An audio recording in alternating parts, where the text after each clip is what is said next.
Olá, queridões, a gente está de volta para os nossos encontros. Esse tema vai tentar trabalhar um período um pouco confuso e a gente vai, para isso, dividir o tema em duas aulas. O Mundo Entre Guerras 1, que é esse que você está assistindo agora, e o Mundo Entre Guerras 2, onde a gente vai pegar uma outra parte do mesmo tema. Para tentar explicar melhor o que a gente vai trabalhar, eu preciso que você entenda que aqui a gente está pensando num recorte histórico muito específico. A gente está pensando no mundo entre a Primeira Guerra Mundial, ou seja, depois de 1918, até a Segunda Guerra Mundial, que começa em 1939.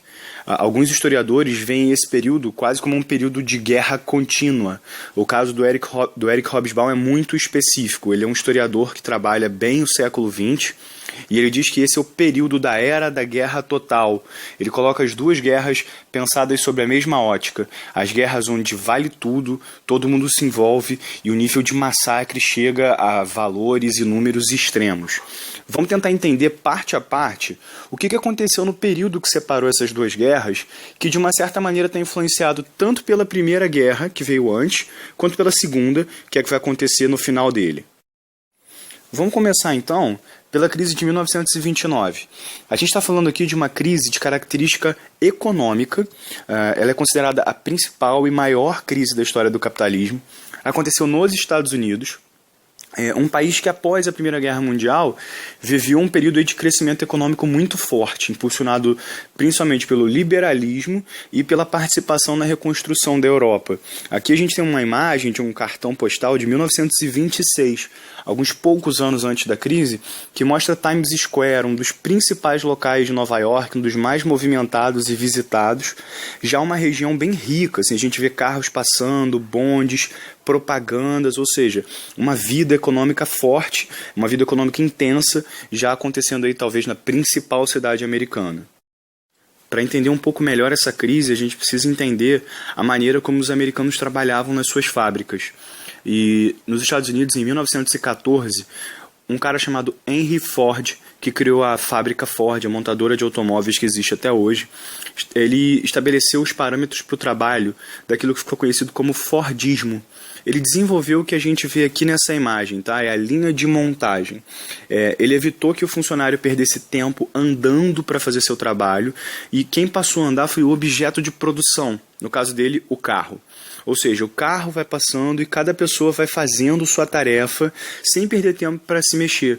Isso, ainda que tenha causado o fato de que os produtos eram muito padronizados, não dava para fazer muita coisa diferente, já que a linha de montagem tinha que ser muito mais simples, permitiu um alto índice de produção, assim, muita coisa era feita. O Fordismo ele não foi uma coisa que acabou em 1929. Pelo contrário, ele até melhorou depois da crise, ele foi aperfeiçoado. Mas ele está envolvido também com a criação da crise, porque ele permitiu a produção de tanta coisa em um volume tão alto que a gente passou por uma fase de superprodução, ou seja, tinha coisa demais sendo fabricada e as pessoas não tinham condições, até porque os salários não subiam, de comprar tudo aquilo que estava sendo produzido. As fábricas começaram a encalhar produtos e aí é óbvio, uma vez que você está com produto demais, vendendo muito pouco, você começa a demitir pessoas. E aí começa a se criar um ciclo na economia. A superprodução causa demissão, como tem menos gente trabalhando, se compra menos e acaba sobrando cada vez mais coisa.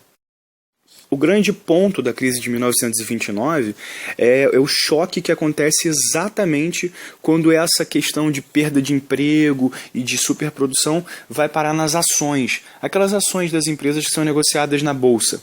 A Bolsa de Nova York ainda é hoje a maior bolsa do mundo. Ela fica bem aqui nessa regiãozinha onde está cheio de gente, e exatamente no dia em que ela quebrou. Em 1929, ela passou por duas quebras, uma primeira numa quinta-feira, conhecida como Quinta-feira Negra, e a que se espalhou para a sociedade, destacada aqui nesse jornal, da Terça-feira Negra. A terça-feira em que as ações de várias empresas começaram a cair tanto que as empresas quebraram, elas faliram. E essa falência ela foi exportada para quem tinha ação. O que eu quero dizer com isso? Se você tinha uma pequena economia, uma poupançazinha que você investiu em ação e a empresa da qual você tinha comprado a ação quebrou, agora você não tinha mais nada. De repente, milhares de pessoas se viram pobres, realmente na miséria. Existem histórias de grandes acionistas, aí, pessoas que trabalhavam no mercado de ações aqui nessa região, que se suicidaram, pularam da janela dos seus escritórios, porque se viram, de repente, de um dia para o outro, na total miséria, sem ter nenhum tipo de renda. É óbvio que isso afetou a economia inteira, né? Isso não ficou restrito só à bolsa de valores, só aos negócios das ações. Aliás, afetou não só a economia dos Estados Unidos, mas até do mundo inteiro. Os índices de desemprego e pobreza são altíssimos. As fotos dessa época nos Estados Unidos são muito simbólicas, assim, são muito emblemáticas, ou seja, elas representam muito bem essa situação.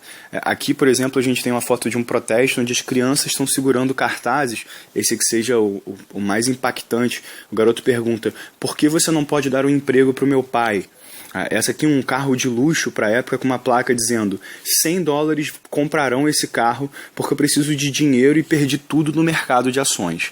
A gente vê que o país ficou marcado por esse momento de crise de uma maneira muito forte. Até hoje os americanos chamam essa época de a Grande Depressão. E óbvio, assim, é incrível olhar as fotos dessa época porque elas causam quase que arrepio se você tentar entender o que o país estava vivendo com aquilo que ele vendia como a sua imagem. Essa aqui é uma das mais fortes de todas essas imagens. Mostra uma fila de pessoas aguardando num local onde se servia comida de graça, todas as pessoas sem emprego, sem condições de comprarem seu alimento, na frente de uma propaganda clássica do que é os Estados Unidos e como os americanos se veem. O topo da propaganda diz: o mais alto padrão de vida do mundo. E aqui, uma frasezinha dessa família feliz aí andando de carro, dizendo: não existe nenhum outro jeito a não ser o jeito americano. Uma ideia de riqueza, uma família bonita, com condições, e na prática o país passando por essa condição de miséria que a gente vê. O governo não ficou parado nessa situação e foi eleito um presidente chamado Franklin Roosevelt. Dentro desse período, ele estabeleceu que era necessário fazer um novo acordo, que em inglês significa New Deal. Essa informação que aparece aqui num bottom que era utilizado na época dele. Os Estados Unidos eram um país extremamente liberal, que defendia que o Estado tinha que participar muito pouco da economia. O Roosevelt tinha um ministro da Fazenda, uma pessoa que acompanhava ele, chamada John Maynard Keynes. O Keynes acreditava que isso tinha que ser mudado, que o liberalismo tinha que ser quebrado e que o Estado precisava, num novo acordo, fazer parte da economia. E aí isso foi feito da seguinte forma: o New Deal, que é o novo acordo, foi sendo implementado durante esses 4 anos aqui do governo do Roosevelt. Ele aumentava a participação do Estado na economia com algumas regras. O Estado passou a controlar bancos e instituições financeiras, passou a construir obras de infraestrutura para gerar mais empregos, e aí muitos empregos foram gerados mesmo, porque essa era a ideia do Roosevelt: se as pessoas voltassem a trabalhar, elas iam voltar a comprar e as coisas se resolveriam. Crédito, dinheiro foi concedido, assim como subsídios, a redução de impostos aí para os pequenos produtores agrícolas, aqueles que tinham pequenas fazendinhas e plantavam seus produtos alimentares. Foi criado algo que não existia nos Estados Unidos, a Previdência Social, ou seja, aqueles benefícios que a gente conhece hoje como aposentadoria, auxílio-doença, foram instituídos para ajudar a população que precisava mais.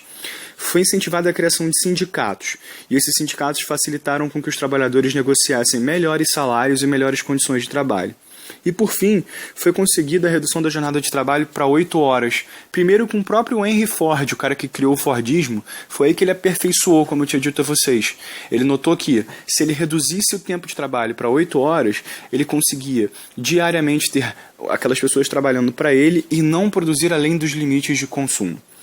O New Deal, o novo acordo, ele é considerado como aquilo que solucionou o problema da economia americana. Mesmo assim, foram quase 15 anos de problemas econômicos. Muitos historiadores defendem que a economia só se recuperou de fato depois da Segunda Guerra Mundial. E a gente vai ver mais à frente que quando a Segunda Guerra Mundial acaba, os Estados Unidos são talvez a grande... Aliás, os Estados Unidos realmente são a grande potência capitalista do mundo. A gente se encontra no segundo vídeo do Mundo Entre Guerras, onde a gente vai analisar um pouco do que estava acontecendo na Europa em termos políticos. Até lá!